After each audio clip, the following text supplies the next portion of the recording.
Hello students, आज के इस लेक्चर में हम स्टैंडर्ड 10th का chapter number 4 financial planning practice set 4.1 का क्वेश्चन नंबर 5 देखेंगे। देखो क्वेश्चन नंबर 5 में क्या बोला है। The total value with GST of a remote control toy car is ₹1770।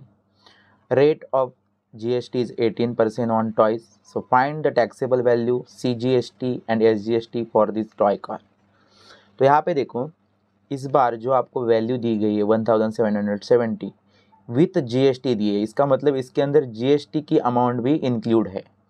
और आपको बोला है क्या निकालने कि टैक्सेबल वैल्यू क्या होगा, मतलब विदाउट जीएसटी वैल्यू क्या होगी। ये जीएसटी के साथ वैल्यू है तो विदाउट जीएसटी वैल्यू क्या होगी।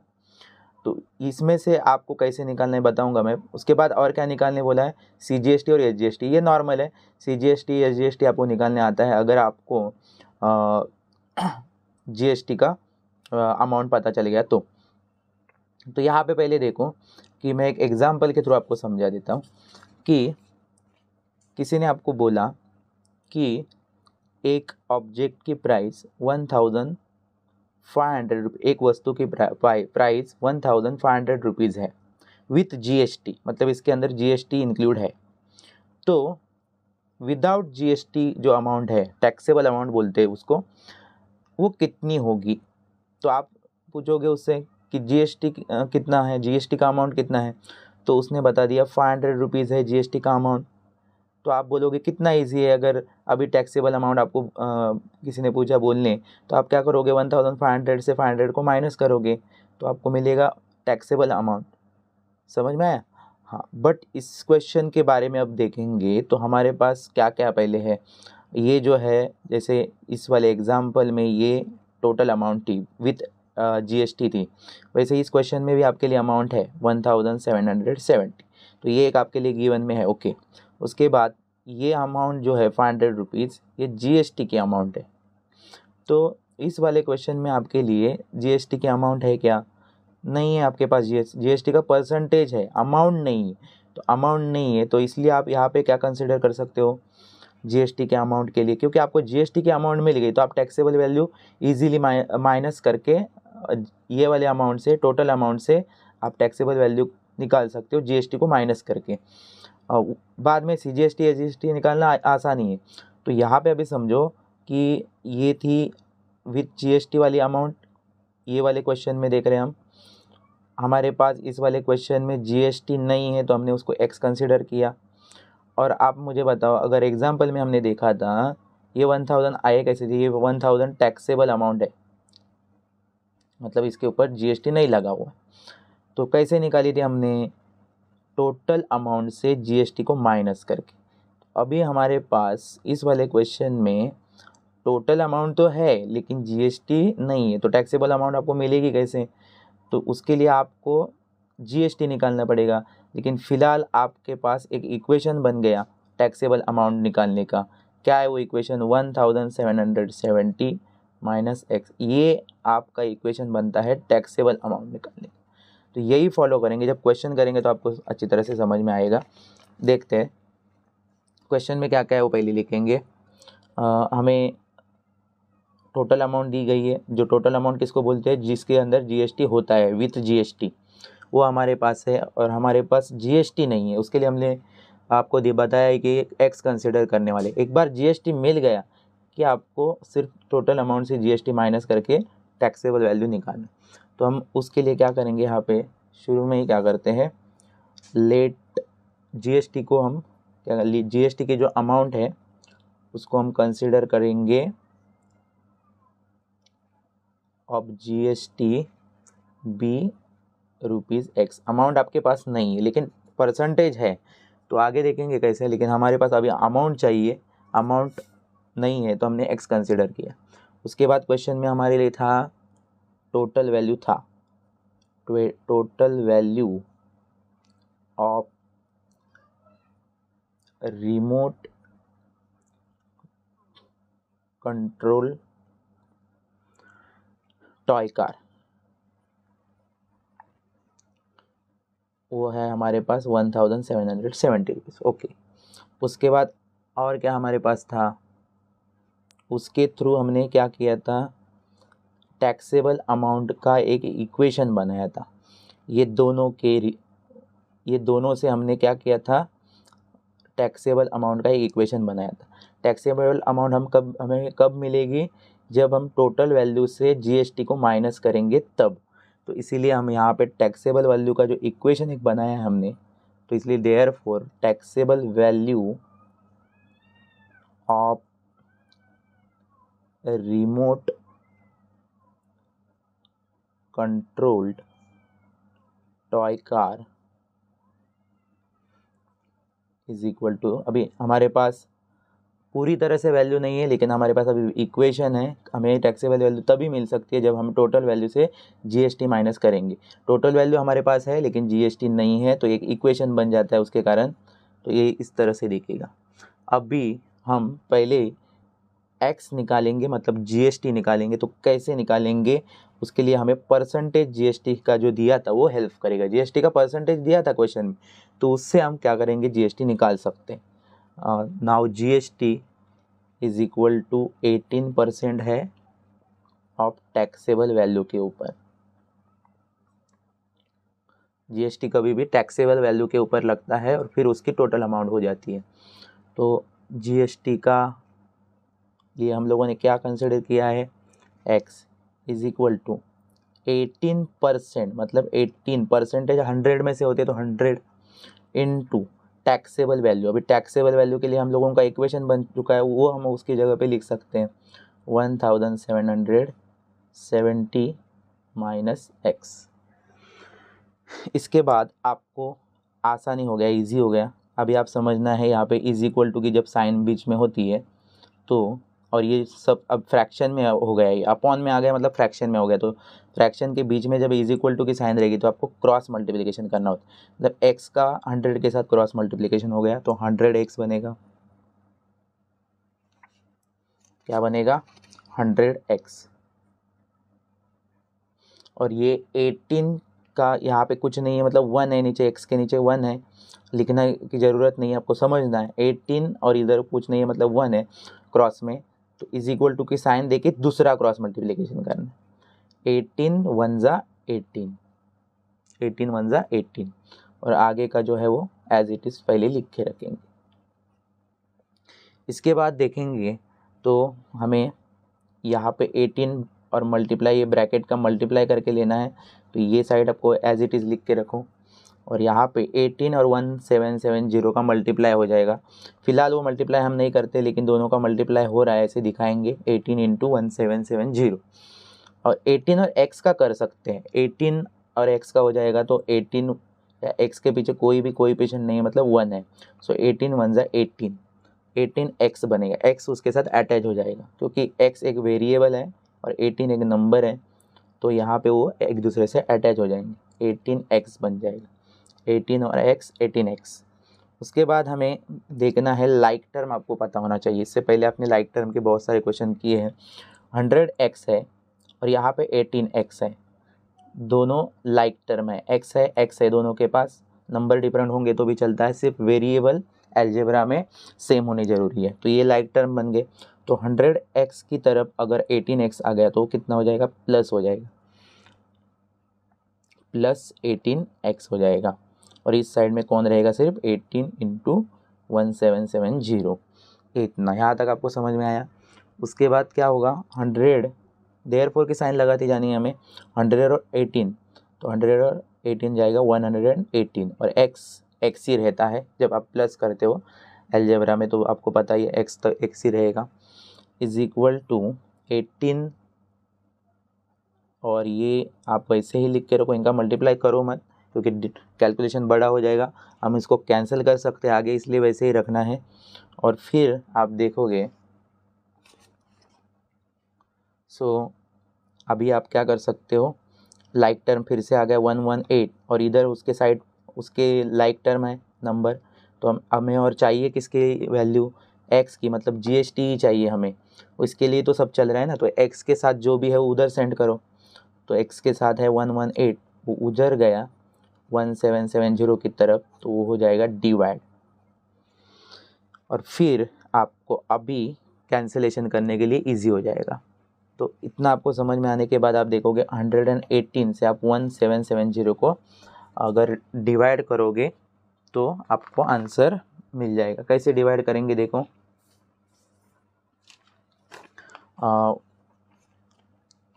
1770 और 118 से हमें क्या करना है, डिवाइड।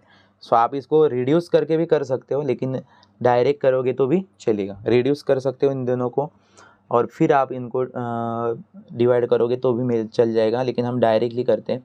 118 1 ज़ा 118, क्योंकि 2 ज़ा करोगे तो बड़ा नंबर आएगा, हमें 177 आने चाहिए, तो वो नहीं आएंगे, लेकिन छोटा नंबर ले सकते हैं।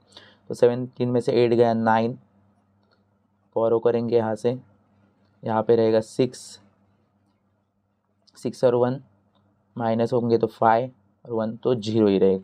तो ये नीचे उतारेंगे तो 590। तो 18 फाइजा 90 आपको पता ही है, तो 1118 फाइजा आप करके देखोगे तो आपको 5 ज़ा 44 कैरी 5 1 ज़ा 5 4 9 5 1 ज़ा 5, देखो 590 मिलता है 118 का टेबल 5 टाइम बोलने के बाद। सो इस तरह से आप जब डिवाइड करोगे तो 118 15 टाइम मल्टीप्लाई करने के बाद 1770 मिलता है। आप इनको रिड्यूस करके भी कर सकते हो, तो इतना बड़ा डिवाइड करने की ज़रूरत नहीं थी, लेकिन हमने डायरेक्टली किया। चलो, तो मतलब यहाँ पे आ गया 15। तो x is equal to 18 into 15, 18 into 15। अभी आप x की वैल्यू मल्टीप्लाई करने के बाद आपको मिल जाएगी। तो देखो मल्टीप्लाई करते हैं, 18 इंटू 15, 15 8 ज़ा डायरेक्ट करता हूँ मैं 120, तो 0 और 12 कैरी हो जाएंगे, 15 1 ज़ा 15 और 12 प्लस करेंगे तो 27 बन जाएंगे, मतलब आपको मिल गया 270। तो ये x ही मतलब कौन मिला आपको, तो GST मिला है। x को आपने GST के लिए x कंसिडर किया था ना, तो यही GST आपको मिल गया 270। अभी आपको एक बार अगर GST मिल गया, इसका मतलब अभी आप अपने टैक्सेबल वैल्यू के पास पहुंच गए, क्योंकि आपके पास टोटल वैल्यू ऑलरेडी है। टोटल वैल्यू से माइनस करोगे GST तो आपको मिल जाएगी टैक्सेबल वैल्यू। तो देखो अभी आगे कैसे करेंगे, आगे कंटिन्यू करता हूँ मैं ये क्वेश्चन। GST हमें मिला है 270, इसका मतलब अभी टैक्सेबल वैल्यू आपको मिल जाएगी। Taxable value of remote controlled toy car is equal to, आपकी जो टोटल अमाउंट थी विद GST वो थी 1, और इक्वेशन भी बन गया था हमारा, बनाया था टैक्सेबल वैल्यू का हमने 1770 माइनस एक्स मतलब GST अभी जो आपको मिल चुका है। आपको अभी मिल जाएगा फाइनल टैक्सेबल वैल्यू ₹1770 माइनस 270 करोगे तो जो वैल्यू आपको मिलेगा वो होगा टैक्सेबल वैल्यू, जो कि माइनस करने के बाद आप माइनस करेंगे यहाँ पे साइड में,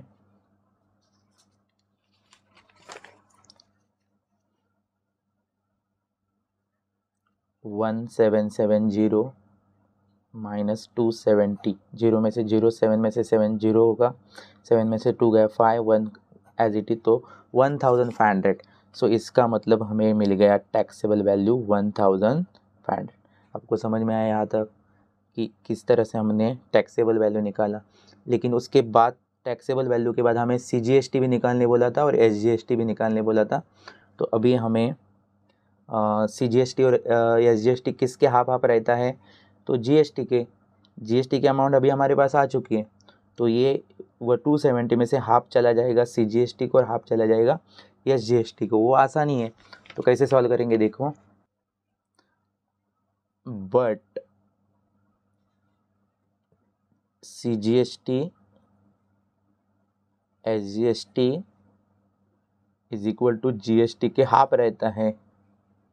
सो निकालने बोला है CGST और SGST हमें और आपको पता है CGST और SGST GST के हाफ रहते हैं। तो GST की हमें अमाउंट निकालने बोली थी, इसलिए अमाउंट पहले निकालनी पड़ी हमें GST की, जो कि हमने निकाली 270/2। आपको हाफ हाफ होती है तो 2 से डिवाइड करना पड़ता है। तो अभी 2 से अगर 270 को डिवाइड करोगे तो आपको मिलेगा 135। सो यही आपका CGST और SGST का वैल्यू कितना होगा, 135। देयरफॉर CGST और SGST का वैल्यू होगा 135 रुपीज़, 135। फाइनली लिखते हैं therefore taxable value of toy car is rupees 1500। Taxable value हमने निकाली थी, क्वेश्चन में जो जो निकाला था वो अभी लिखना है, 1500। एंड CGST एंड SGST भी अभी हम निकाला, क्योंकि GST इसमें मेन क्या था, GST निकालना। एक बार GST निकल गया तो आपका सब आंसर निकल जाएगा। Is rupees 135 each. SGST और CGST दोनों 135 रहेंगे। तो इस तरह से क्वेश्चन कंप्लीट हो जाएगा। इसके लिए प्रैक्टिस की ज़रूरत चाहिए, बहुत बड़ा क्वेश्चन है, इसको सॉल्व करने के लिए आपको प्रैक्टिस चाहिए और आपको कुछ चीज़ें यहाँ पे बनानी पड़ेगी, जैसे कि इक्वेशन वगैरह बनाना पड़ा हमें। तो इस तरह से आपको ये क्वेश्चन सॉल्व हो गया। नेक्स्ट क्वेश्चन देखेंगे, क्वेश्चन नंबर 6 देखेंगे। Tip top electronic supplied an AC of 1.5 ton to a company. Cost of the AC supplied is rupees 51,200 with GST. Rate of CGST on AC is 14%. Then find the following amounts as shown in the tax invoice of Tip Top Electronics.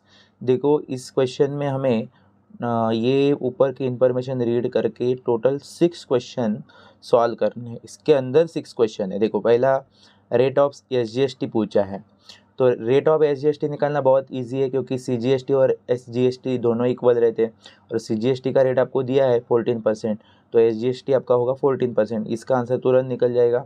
फिर second में rate of GST on AC, तो GST का rate पूछा है, वो भी easy है, क्योंकि आपके पास CGST ऑलरेडी है 14% और SGST 14%, तो दोनों मिलके बनता है GST, तो 14 14 28% GST आ जाएगा, तो ये भी इजी है।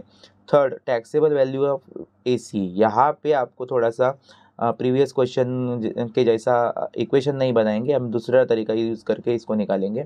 तो टैक्सेबल वैल्यू निकालने के लिए आपको थोड़ा सा ध्यान देना होगा। फिर एक बार टैक्सेबल वैल्यू आपकी निकल गई तो आगे के फिर 4 5 6 भी इजी है।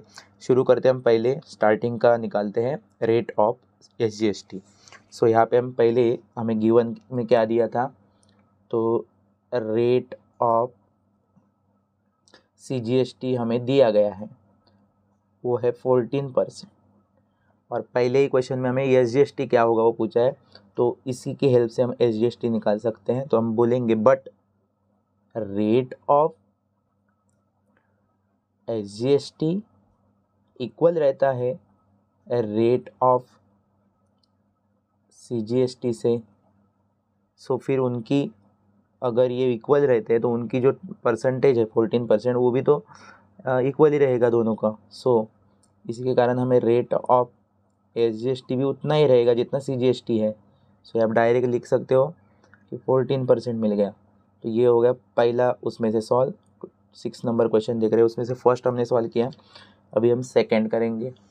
अब सेकंड में क्या पूछा है, rate of GST on AC, तो वो निकालेंगे। देखो rate of GST on AC, सो वो निकालने के लिए आपको पता ही है कि रेट ऑफ GST कैसे बनता है, तो रेट ऑफ CGST और SGST मिलके बनता है। तो SGST प्लस रेट ऑफ, आपके पास अभी दोनों रेट है, CGST SGST है ना, तो आप ये दोनों को प्लस करके GST का रेट बनेगा, क्योंकि GST जब दिया जाता है और आपको SGST और CGST निकालने बोलते हैं तो आप उन GST का हाफ हाफ देते हो ना दोनों को, वैसे ही यहाँ पे दोनों का हाफ हाफ मिलाओ। 14% SGST plus rate of CGST 14%, तो ये दोनों मिलके बनेंगे 28%, मतलब रेट ऑफ जीएसटी क्या हो गया आपका 28%। सो लिखोगे therefore rate of GST on AC is 28%। तो ये भी सेकेंड भी आपका कंप्लीट हो गया। अभी देखेंगे थर्ड। अभी इसमें थर्ड देखो, थर्ड आपको समझना जरूरी है। थर्ड में आपको पूछा है टैक्सेबल वैल्यू क्या होगा। तो टैक्सेबल वैल्यू आप तभी निकाल सकते हो जब आपके पास जीएसटी के अमाउंट हो। आपके पास जीएसटी के अमाउंट नहीं है, जीएसटी का रेट है। तो इसके लिए हम क्या करेंगे कि टैक्सेबल वैल्यू अभी इस बार कंसिडर करेंगे एक। तो ये टैक्सेबल वैल्यू जब हमें कंसिडर करनी है ना, ऐसे वाले क्वेश्चन में आपको टैक्सेबल वैल्यू 100 ही लेने का। 100 क्या फ़ायदा होता है 100 लेने से वो बताता हूँ। इज़ पहले लिखते हैं taxable value of AC is ₹100। 100 लेने से तभी टोटल वैल्यू क्या हो सकती है। जब ₹100 टैक्सेबल वैल्यू रहेगी तब टोटल वैल्यू क्या होगी। ये अभी जीएसटी का रेट इस क्वेश्चन में 28% है, और वही रेट हम यहाँ पे भी यूज़ करेंगे। ये ₹100 जो टैक्सेबल वैल्यू हमने कंसिडर की है उसके लिए भी। तो क्या होता है 100 लेने से ना 28% जो भी रेट होगा वो डायरेक्टली उतना ही अमाउंट में कन्वर्ट हो जाएगा। मतलब अभी 28 है ना, तो ₹28 में वो अमाउंट में 28 अमाउंट में वो कन्वर्ट हो जाएगा। अगर आप 100 से अलग अमाउंट लेते हो तो आपको फिर कैलकुलेशन करना पड़ेगा और फिर अमाउंट निकालनी पड़ेगी। तो 100 से ये बेनिफिट है कि परसेंटेज तुरंत अमाउंट में कन्वर्ट हो जाते हैं। सो यहाँ पे तभी total value including GST, total value मतलब विथ जीएसटी रहती है, विल बी तभी ₹100 जब हम टैक्सेबल वैल्यू रखेंगे तो उसमें टोटल वैल्यू कितनी हो जाएगी विथ जीएसटी ₹100 और 28% का ₹28 बन गया। देखो तो इसके कारण अमाउंट कितनी हो गई 128। बट ये हमने कंसिडर किया है। टैक्सेबल वैल्यू हमें ओरिजिनल क्वेश्चन में अलग निकालनी होगी और टोटल अमाउंट हमारे ओरिजिनल क्वेश्चन में दी। ये जब ₹100 है टैक्सेबल वैल्यू तब टोटल अमाउंट 128 आती है। तो सिमिलरली अभी ओरिजिनल क्वेश्चन में जाना है आपको। इफ टैक्सेबल वैल्यू जो कि आपको निकालने बोली है and AC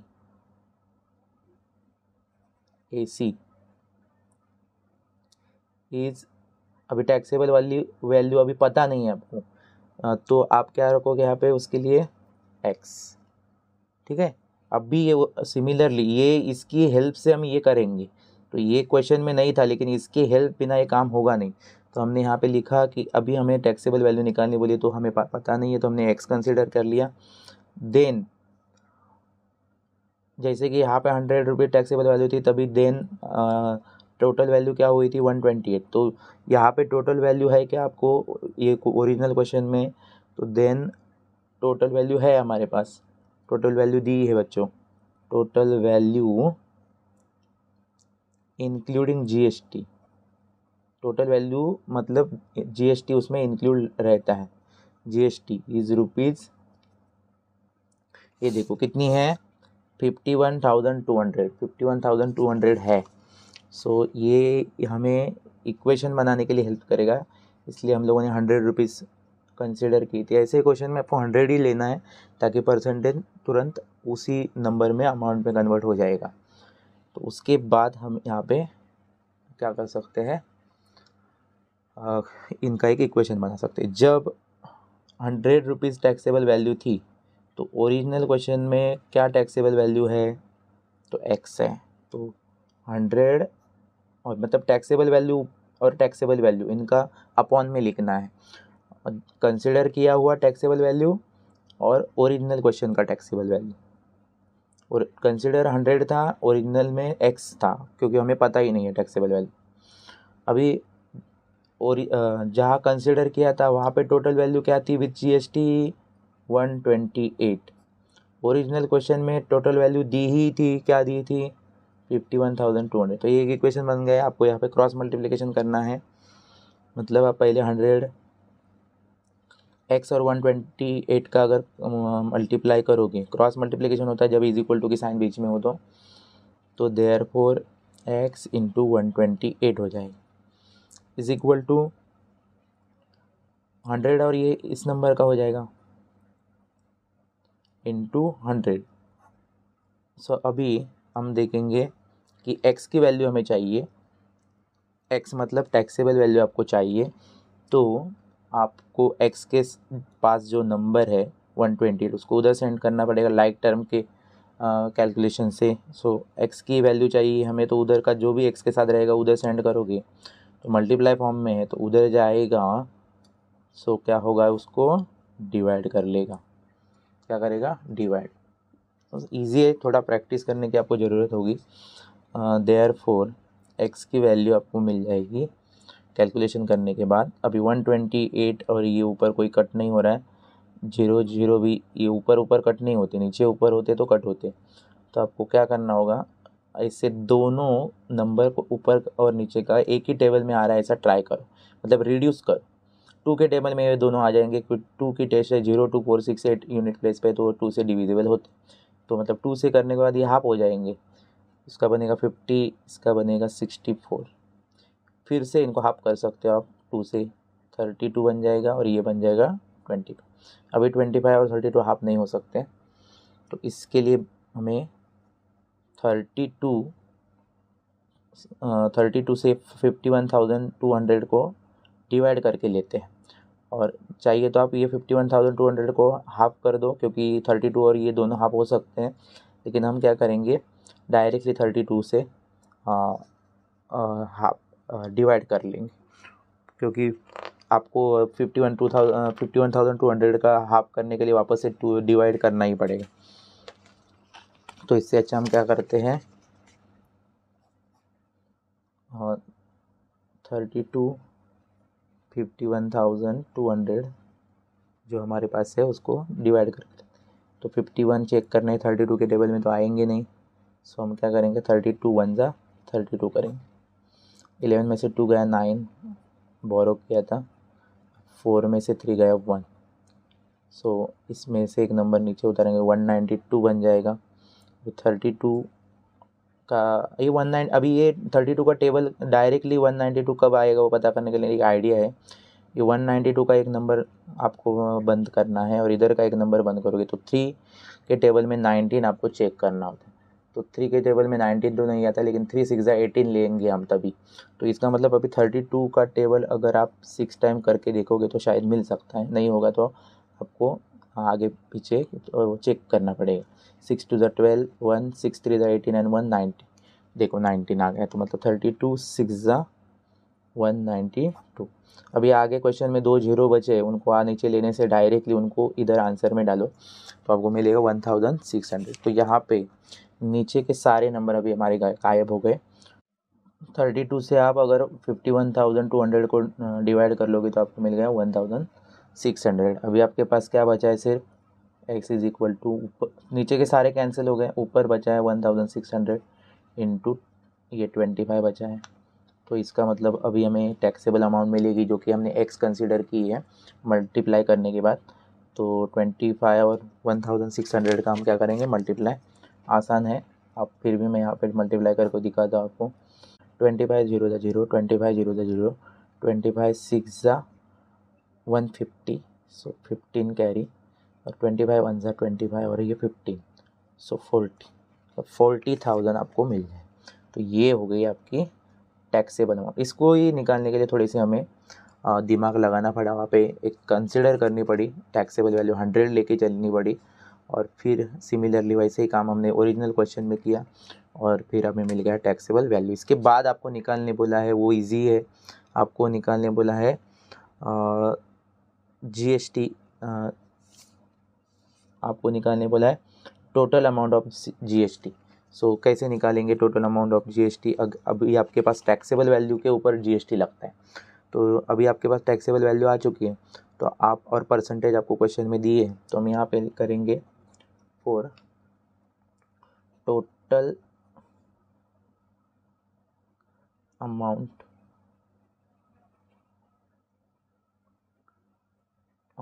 of GST is equal to, GST की अमाउंट निकालनी है तो 28% ऑफ टैक्सेबल वैल्यू के ऊपर लगेगा। तो हमें अमाउंट पता चलेगी। GST का अभी तक परसेंटेज क्वेश्चन में दिया था, हमें अमाउंट पता करने के लिए टैक्सेबल वैल्यू की ज़रूरत थी, वो हमने निकाली अभी थर्ड में। और अभी हम क्या करेंगे, GST की अमाउंट भी निकालेंगे। तो 28% मतलब 100 में से परसेंटेज होता है। टैक्सेबल वैल्यू आपके पास अभी आ चुकी है 40,000। फिर कैंसिलेशन करो, 0 0 कैंसिल हो जाएंगे और 28 फोर्जा करो तो 28 फोर्जा होता है 112 और ये 2 0 इसके आगे दे दो। तो इसका मतलब आपको अमाउंट मिल गई GST की 11,200। सो यहाँ पे हम लिखेंगे therefore total amount of GST is rupees 11,200। सो ये भी हमारा आसान सा क्वेश्चन कम। उसके बाद क्वेश्चन नंबर 5 में हमें पूछा है CGST क्या होगा। अभी आपको CGST की अमाउंट क्या होगी वो पूछिए। तो GST की अमाउंट आपको पता चल गई, तो CGST की अमाउंट तो GST की अमाउंट से हाफ होती है। तो ये भी आपका इजीली निकल जाएगा। कैसे करेंगे देखो, CGST अभी आपको पता चलने वाला है क्योंकि आपके पास GST आ चुका है। तो GST के अमाउंट को हाफ करेंगे। तो GST की अमाउंट हमें पता चलिए 11,200, उसको हाफ कर दोगे तो 112 का हाफ 56 और ये 0 आगे लगा दो। 2 से आप 11200 को डिवाइड करोगे, डायरेक्टली किया 2 से 112 को किया तो 56, ये 2 0 अटैच कर दिए। तो ये आपको मिल गया CGST। तो इसके बाद एक बार आपको सिर्फ थर्ड में ही थोड़ा डिफिकल्ट था, जहाँ पे आपको टैक्सेबल वैल्यू निकालना। Amount of CGST is rupees 5,600। उसके बाद क्वेश्चन लास्ट बचा है, उसमें क्या पूछा है देखते हैं। अमाउंट ऑफ SGST क्या होगा, ऐसे पूछा है। तो इजी है, अगर आपके पास अभी CGST हो गया 5,600 तो CGST और SGST कभी भी इक्वल रहते हैं। तो यहाँ पे आप डायरेक्टली लिख सकते हो 6 में अमाउंट ऑफ SGST निकालने बोला है। तो अमाउंट ऑफ SGST इक्वल रहता है अमाउंट ऑफ CGST के।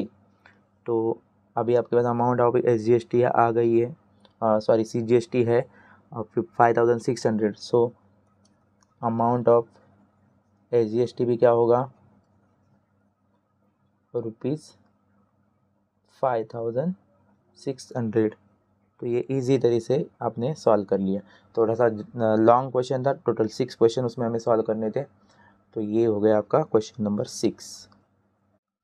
क्वेश्चन नंबर 7 देखेंगे। Prasad purchase a washing machine from Maharashtra electronic goods. The discount of 5% was given on the printed price of rupees 40,000. Rate of GST charge was 28%. Find the purchase price of washing machine. Also find the amount of CGST and SGST show in the tax invoice.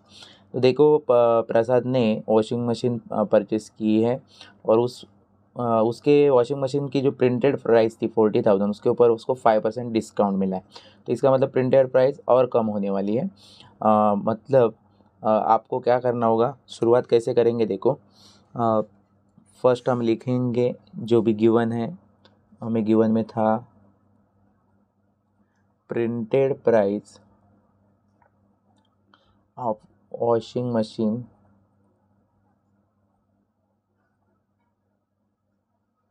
Is equal to 40,000। इसके ऊपर discount मिला है, rate of discount 5% मिला है, 5% of printed price के ऊपर। सो 5% मतलब percentage होते हैं 100 में से, तो 100 ऑफ मतलब इनटू, और प्रिंटेड प्राइस है 40,000। सो 0 0 कैंसिल करेंगे।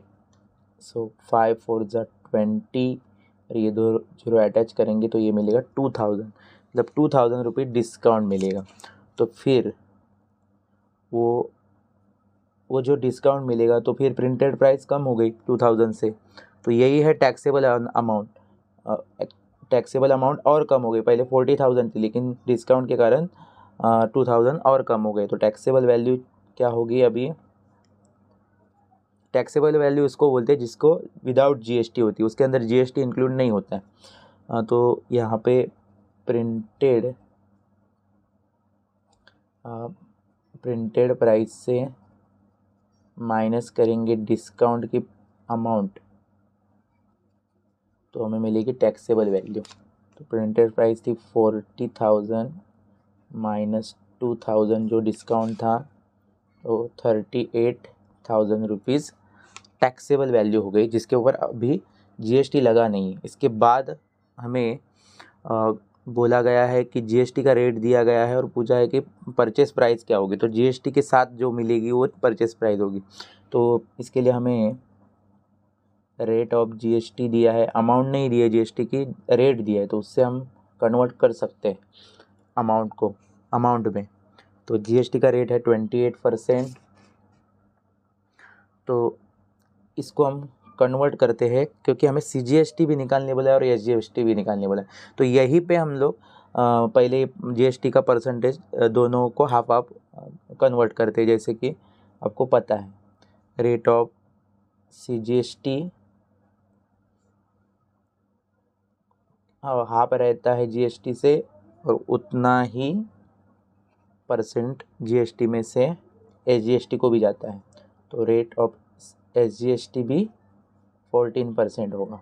सो rate of CGST is equal to 14% and rate of SGST is equal to 14%। अभी इसमें से कोई भी परसेंटेज को, सीजीएसटी के परसेंटेज को लेके हमने टैक्सेबल वैल्यू पे अगर कैलकुलेशन किया तो जो अमाउंट मिलेगी वो एसजीएसटी की भी होगी। तो हमें सीजीएसटी और एसजीएसटी निकालने बोला है तो वो मिल जाएगा हमें। तो देखो अभी CGST is equal to 14% taxable value के ऊपर, 14% ऑफ टैक्सेबल वैल्यू। सो 14% मतलब 100, ये याद रखो, परसेंटेज मतलब 100 में से करना है। टैक्सेबल वैल्यू हमें मिली है 38,000। अब इसमें कैलकुलेशन करेंगे तो 2 जीरो कैंसिल हो सकते हैं, फिर 380 और 14 का हमें मल्टीप्लाई करना है, 380 एंड 14, सो 380 इंटू 14, 14 जीरो ज़ा 0 और 14 8 ज़ा 112, सो 2 एंड 11 कैरी, 14 3 ज़ा 42 एंड 11 53, सो आपको मिल गया 5320। सो वैल्यू आपको मिली है 5320। ये आपका मिला है सीजीएसटी, और आपको पता ही है सीजीएसटी जितना रहेगा उतना ही एसजीएसटी रहता है। तो आगे कैसे करेंगे देखो, देयरफॉर सीजीएसटी इक्वल रहता है एसजीएसटी से, तो उसके लिए एसजीएसटी का अलग नहीं करने की ज़रूरत है, एक बार एक मिल गया तो आपको दूसरा अपने आप मिल। तो ₹5320 जो सीजीएसटी की अमाउंट है उतनी ही एसजीएसटी की भी रहेगी। तो ये क्लियर हो गया। अभी परचेस प्राइस हमें निकालनी है, तो परचेस प्राइस कैसे निकालेंगे? Purchase price of washing machine, ये हमारा फाइनल काम है इस क्वेश्चन का। Washing machine is equal to taxable value, taxable value जो निकाली थी वो, और उसमें जीएसटी इंक्लूड होगा। लेकिन अभी जीएसटी से अच्छा हम क्या करते हैं, जीएसटी हमें निकालने से अच्छा सीजीएसटी और एसजीएसटी मिलके तो जीएसटी बनता है, और सीजीएसटी और एसजीएसटी हमारे पास है तो हम सेपरेटली जीएसटी निकालेंगे नहीं। यहाँ पे क्या करेंगे, सीजीएसटी और एसजीएसटी यही दोनों प्लस होके जीएसटी बनता है ना। तो फिर यहाँ पे हम टैक्सेबल वैल्यू 38,000 प्लस सीजीएसटी की अमाउंट, ये दोनों की अमाउंट सेम रहेगी 5320। सो यहाँ पे हमें प्लस करना होगा, प्लस करेंगे 38,000 plus 5320 plus 5320, 0 0 0 2 2 4 3 3 6 5 5 10 and 8 18 1 carry 3 and 1 4 48 640। सो ये हमें मिल गई purchase price with GST, total price बोल सकते हो आप 640। तो वॉशिंग मशीन को विथ जीएसटी इतनी अमाउंट प्रसाद को देनी पड़ेगी परचेस प्राइस। तो therefore purchase price of washing machine